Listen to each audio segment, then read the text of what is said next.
বিএনপির চেয়ারম্যান তারেক রহমানকে স্বাগত জানাতে জোর প্রস্তুতি চলছে সিলেটে। তৈরি হচ্ছে জনসভা, খুশিতে আত্মহারা নেতাকর্মীরা এবং তারেক রহমানের ছবিসহ ব্যানারে ছেয়ে গেছে নগরী। কর্মীরা জানান বৃহস্পতিবার এখান থেকেই দলীয় প্রচার শুরু করবেন তারেক রহমান। প্রায় 2 দশক পর সিলেটের মাটিতে পা রাখছেন তারেক রহমান। বৃহস্পতিবার সকালে নগরীর ঐতিহাসিক আলিয়া মাদ্রাসার মাঠে আয়োজিত জনসভায় বক্তব্য রাখবেন চেয়ারপারসন জনাব তারেক রহমান।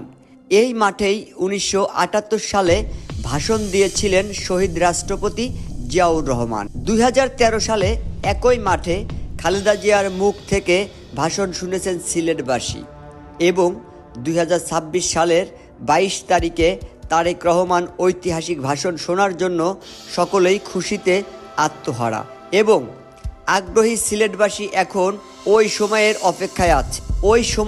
অপেক্ষায় আছেন। বিএনপির চেয়ারম্যান হিসেবে দায়িত্ব নেয়ার পর ঢাকার বাইরে তারেক রহমানের এটি প্রথম ভাষণ।